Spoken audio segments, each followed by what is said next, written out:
¿Qué tal, hermanos?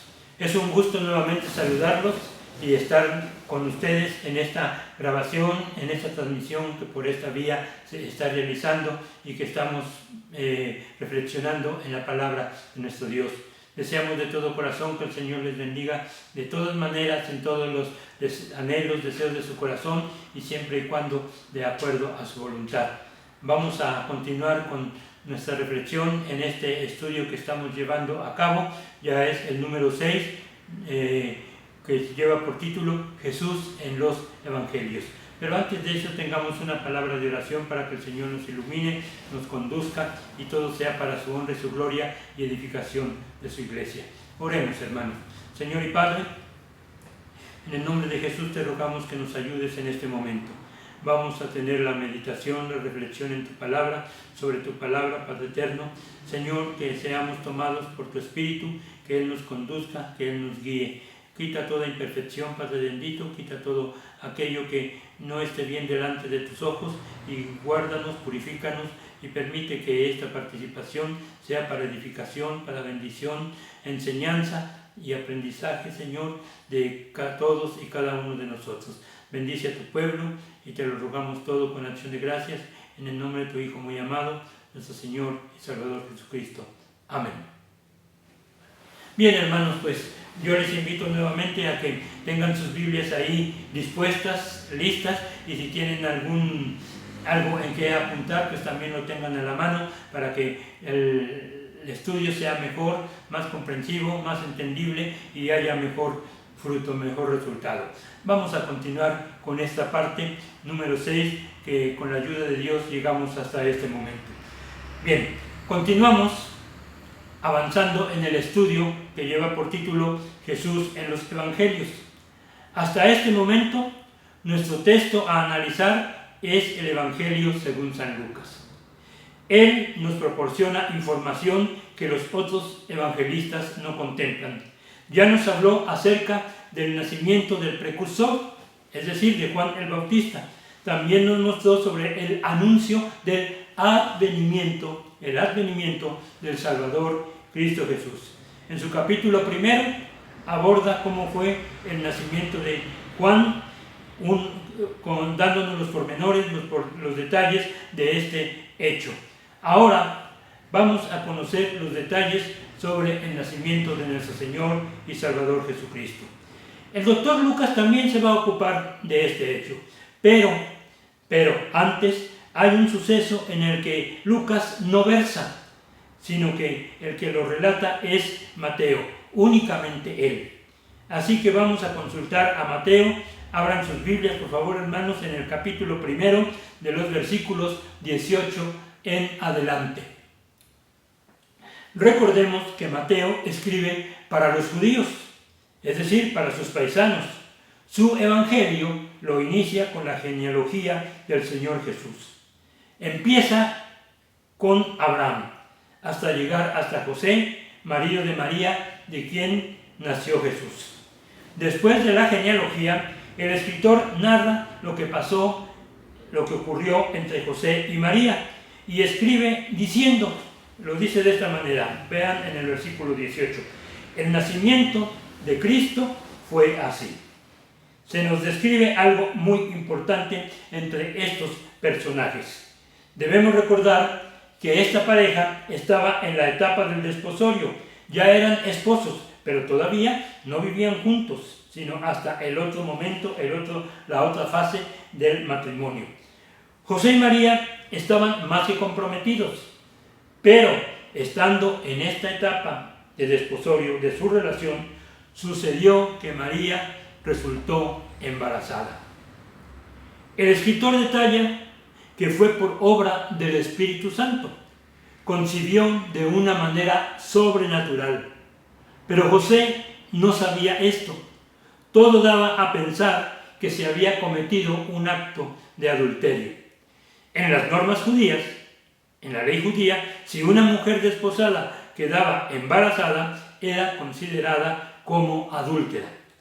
José se da cuenta que su prometida ya está encinta, lo cual se prestaba a pensar de una manera malsana.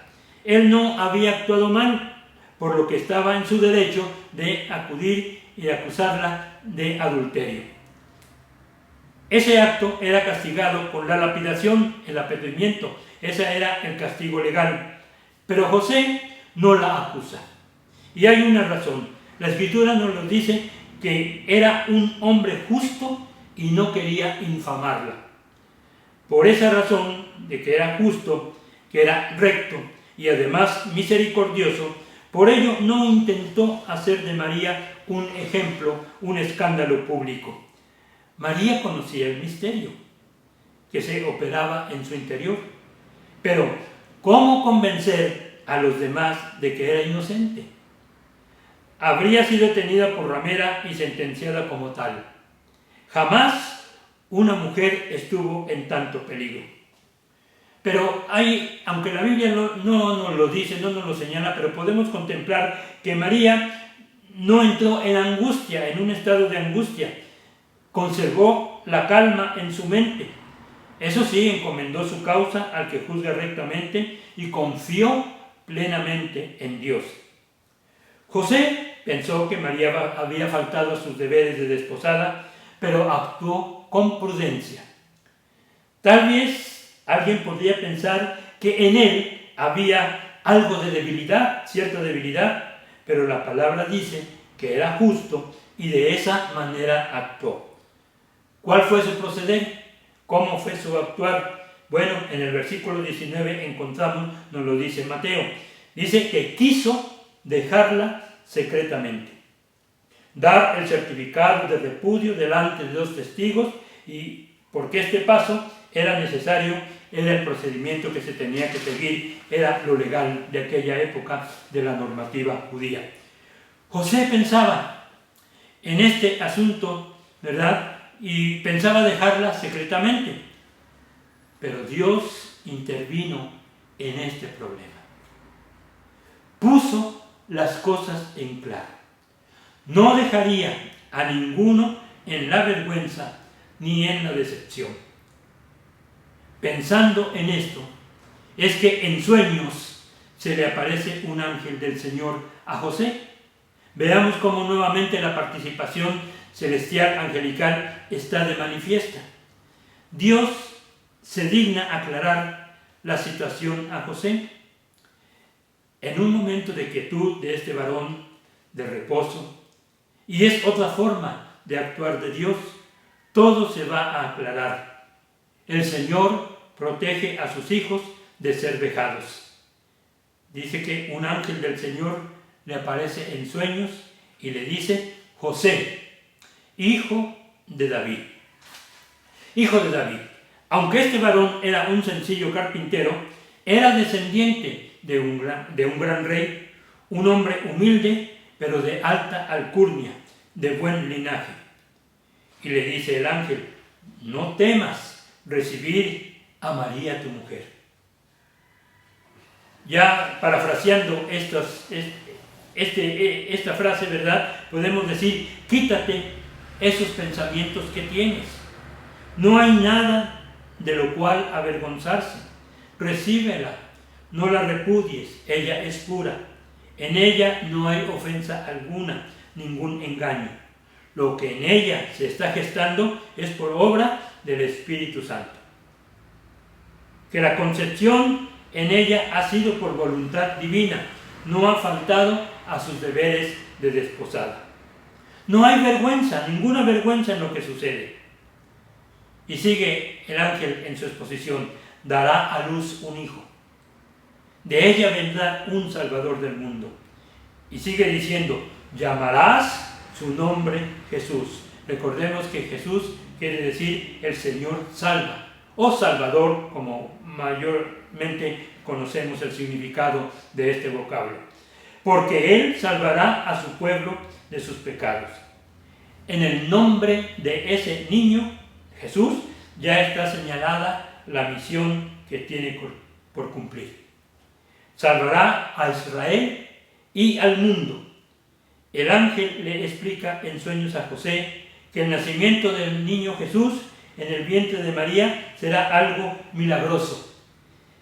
Con esto da a entender que no se ha cometido falta alguna, que es esta joven un instrumento de Dios. Mateo, en su escrito, señala que varios hechos en la vida de Jesús son un cumplimiento profético. Él recurre a citar el Antiguo Testamento para matizar que la vida del Señor se desarrolló conforme a la profecía, conforme a las Escrituras. Y aquí en su primer capítulo inmediatamente nos da una referencia. Él dice, Mateo dice, que todo esto aconteció para que se cumpliese lo dicho por el Señor por medio del profeta cuando dijo: He aquí, una virgen concebirá y dará a luz un hijo y llamará su nombre Emmanuel, que traducido es Dios con nosotros. Mateo hace mención al profeta Isaías, al profeta mesiánico. Estas palabras las encontramos allá en el Antiguo Testamento, en el libro del profeta, en su capítulo 7, versículo 14. Encontramos el anuncio profético con 700 u 800 años de anticipación. En la profecía a Jesús se le llama Emmanuel, entre otros nombres. María es esa virgen de la que habla el profeta. Considero que esto fue de gran alivio espiritual y anímico para José. Y entonces, este varón, despertando del sueño, hizo como el ángel le mandó. Recibió a su mujer. Pero dice, la recibió en su casa. Es decir, ya ahora en la última fase del proceso de boda, que ya iban a vivir juntos. Podemos ver, podemos notar la obediencia de este hombre dispuesto a colaborar en los propósitos de Dios. Pero hay un señalamiento del escritor que es muy importante y que tenemos que tomar muy en cuenta. Y dice, pero no la conoció. Esto es un eufemismo utilizado para la relación sexual, de no la conoció. Tuvo relación conyugal hasta que dio a luz a su hijo primogénito y le puso por nombre Jesús. Jesús en la profecía con un nombre, Emmanuel, Dios con nosotros. Esto es, Dios con su pueblo, entre su pueblo. Dios con su iglesia, entre su iglesia. Dios con cada uno de nosotros, entre nosotros. ¡Qué hermoso! La Shekinah, la gloria de Dios, venía a este mundo. Se hizo patente en forma de siervo. Jesús participó de nuestra naturaleza, se interesa en nuestra salvación. Bien, dejemos aquí un momento al evangelista Mateo y regresemos nuevamente con el doctor Lucas, porque también nos va a decir algo importante. Este evangelio nos va a mostrar cómo fue el nacimiento de Jesús. Ya se nos explicó sobre su advenimiento, la actitud de José en su trato con María, que la recibe sin ningún inconveniente. Pero ahora Lucas nos va a presentar las circunstancias, las situaciones que se dieron para llegar al nacimiento del Mesías, cómo suceden las cosas para que se cumplan lo previsto por Dios. Bueno, antes de continuar con la exposición, abramos un breve paréntesis para decir que en la época en que ocurrieron el nacimiento de Juan el Bautista, el nacimiento del Señor Jesucristo, la nación judía estaba gobernada por el rey Herodes y a la vez estaba bajo el dominio del Imperio Romano, estando como emperador Cayo Octavio Augusto César. Pues en esa época, el César, el emperador romano, ordenó que se realizase un censo en el que todos los habitantes del imperio fueran empadronados. La gente tenía que ir a su ciudad de origen a ser empadronada. José y María fueron desde Nazaret, como ya vimos la semana pasada, desde el norte, allá en la región de Galilea, localizada en el norte de Israel, a la ciudad de David, es decir, a la ciudad de Belén, al sur del país. Entonces tuvieron que hacer un viaje. La profecía menciona que el Mesías nacería en Belén. Bueno, entonces hacen un viaje y van a ir hasta Belén, estos esposos. Esto fue dicho por el profeta Miqueas él señala el lugar donde nacería Jesús, con cientos de años de anticipación. ¿Cómo se va a dar? Se va a dar de esta manera, con la promulgación del censo.